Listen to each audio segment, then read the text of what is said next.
Received an email the other day from a flat earth investigator asking a bunch of typical questions about the flat earth.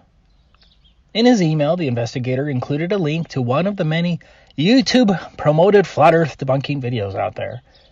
Apparently, the investigator's brother used it as proof of the curvature. The lies make me literally sick, but I need you to watch this short clip from the video. Here we go. A few years back, the Discovery Channel had a program where they used lasers and telescopes to show that the surface of a large lake was curved due to the curvature of the Earth. Let me know when you can see us on spots of the horizon. All right, Brian, how many feet are we above the lake? 24 feet. The Flat Earth proponents responded to this program with a series of videos on YouTube. I'm going to go with CGI on that whole helicopter thing, because people would say, oh, look, well, what do you mean it's CGI? You saw the helicopter? Yeah, I also seen giant robots fighting in downtown Chicago. That doesn't make it real. All of which supposedly show errors made by the people behind the Discovery Channel program. What drives this sort of stubborn refusal to deal with reality? Part of the problem is that even the simplest demonstrations, like Wallace's or the Discovery Channel's, require careful preparation and specialized equipment. Not everybody has access to a helicopter and a telescope to do these sorts of tests. That's often a complaint that the Flat Earth people make. They need to personally experience the evidence, rather than trusting the measurements of other people. Yeah, like, we need a helicopter to measure the supposed curvature.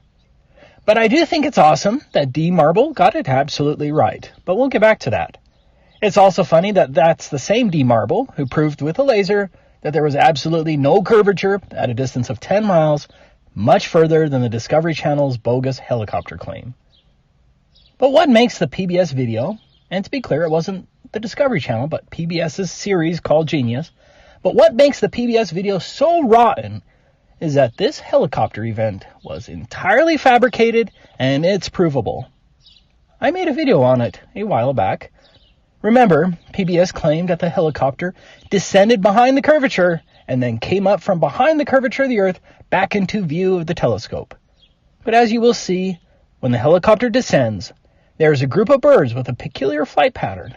And then when the helicopter subsequently ascends, the same birds appear and in the same exact flight pattern. Not only that, the waves match as well. Only the image of the helicopter changes, meaning that the helicopter video was added.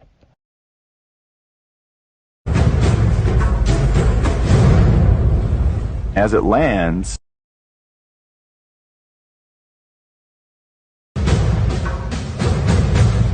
I got him.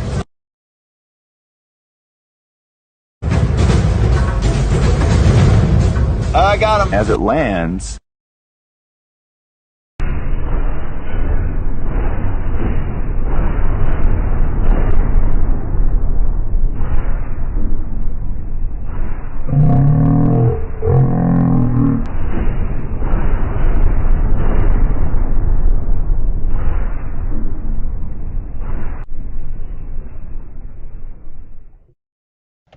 without question, PBS lied and faked the curvature.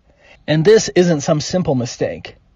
This was intentional, as it took serious effort to add a fake image of a helicopter supposedly hiding behind the curvature of the Earth. Why would PBS lie about the curvature? So, to the individual who emailed me that link, send your brother the proof that PBS lied to him and is still used by globe propagandists as proof of the curvature. But here's another big lie about the curvature, this time by National Geographic. Here's a clip from an old video I made on the subject. But sure enough, as the boat reaches the horizon, the stripes begin to disappear one by one.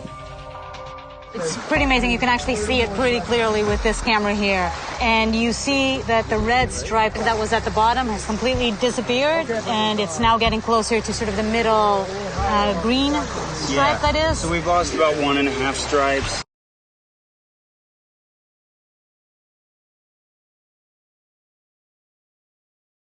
Right. So this can only happen why? Because of the curvature of the Earth.